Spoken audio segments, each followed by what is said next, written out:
ডিমের পোচকারি। এটা কিন্তু বানানো খুবই সোজা। তো প্রথমেই একটা কড়াইতে দিয়ে দিচ্ছি কিছুটা সাদা তেল। এরপর সিদ্ধ করে রাখা আলুগুলো লবণ আর হলুদ দিয়ে ভেজে তুলে নিচ্ছি। আর ওই একই কড়াইতে দিয়ে দিচ্ছি আর একটু সাদা তেল, তাতে দিয়ে দিচ্ছি জিরে ফোড়ন। এরপর জিরের থেকে কাঁচা গন্ধ চলে গেলে দিয়ে দিচ্ছি কেটে রাখা পেঁয়াজ।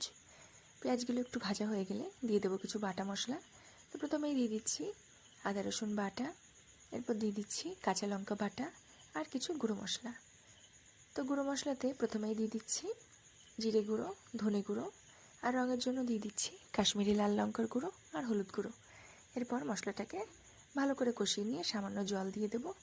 এরপর মশলা থেকে যখন তেল ছেড়ে দেবে তখন আগে থেকে ভেজে রাখা আলু দিয়ে দেবো আর দিয়ে দেবো পরিমাণ মতো জল।